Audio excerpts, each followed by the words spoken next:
This is Carson's O-Gauge Trains.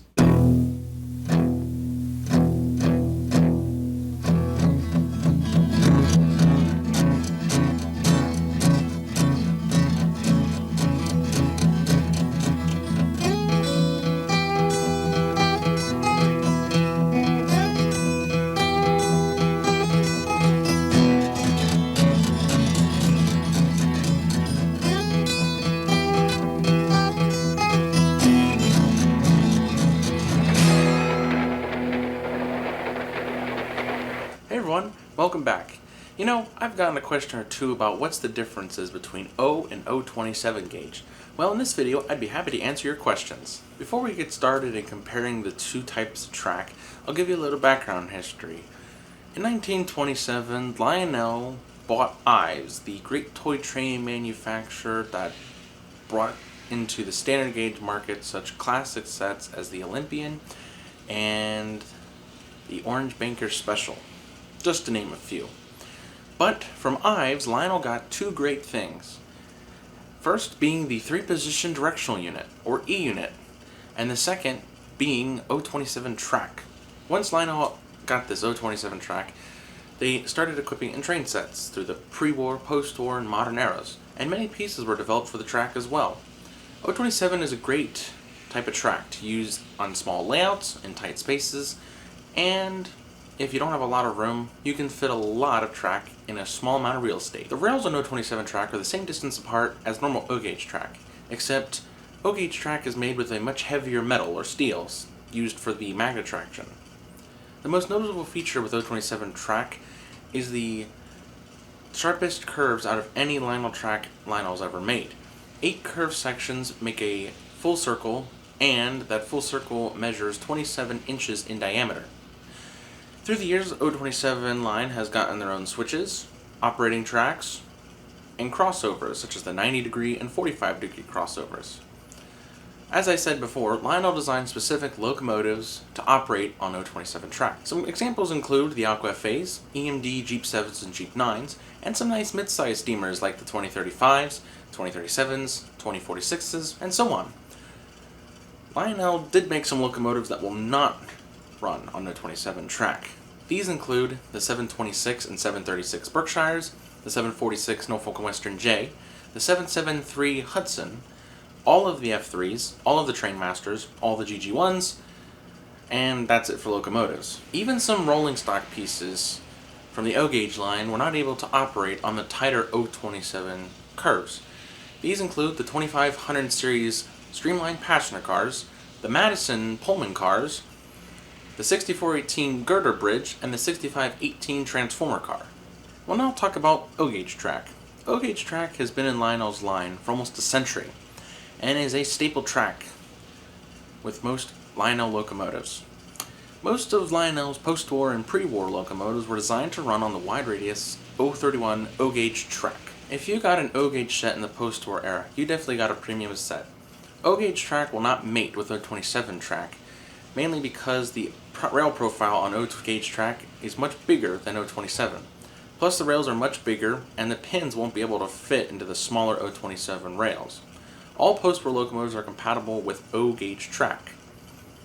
O-Gauge track also has its own switches, crossings, and operating tracks. Now, since we have O-Gauge and O27 gauge tracks out of the way, let's move on to the differences between the two.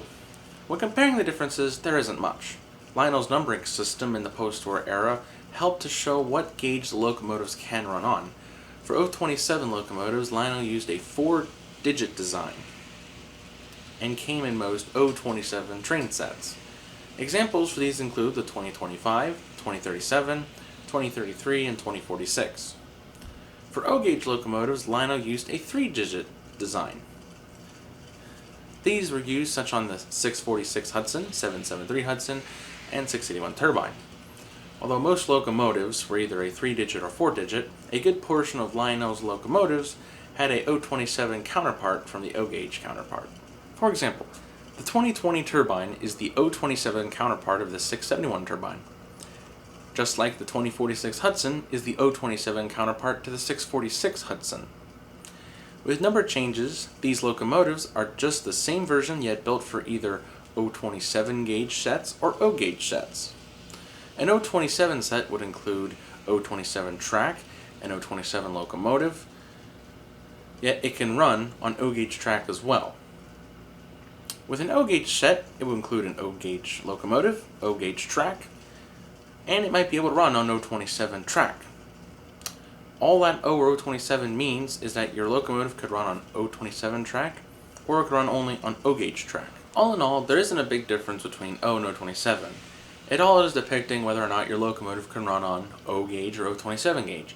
But I know Lionel did make a couple of NW2s and other locomotives that had 3-digit numbers in the later half of the post-war era, from 1955 onward, starting with like the 600 MKT switcher.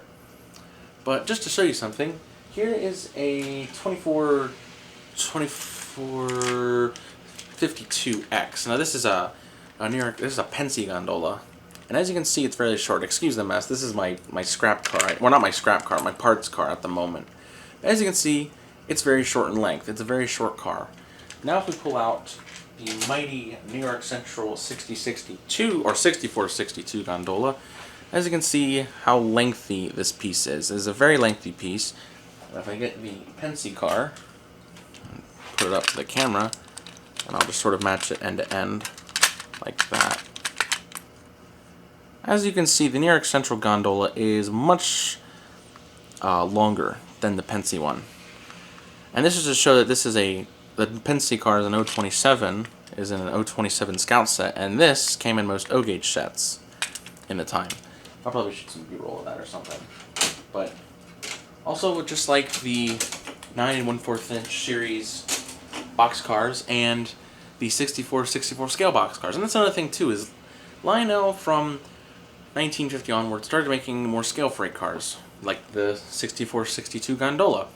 But also they introduced the 64 scale boxcars to give it a more of a scale appearance. With the larger freight cars, it meant O gauge sets could be nice and large as well. One great manufacturer that utilized O27 track is Marx.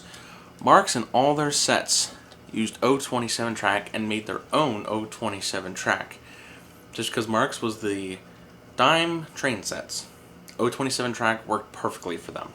Well, I hope you all enjoyed this interesting look at Lionel's 2 most popular track types, and I hope I answered some of your questions.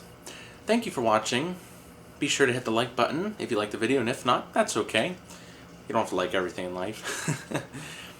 Be sure to hit the subscribe button if you enjoyed this video and love to see more from me.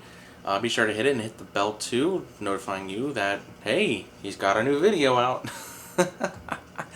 So, until next time, I hope you all have a wonderful rest of your day, a wonderful rest of your week, and I'll see you next time in the next video.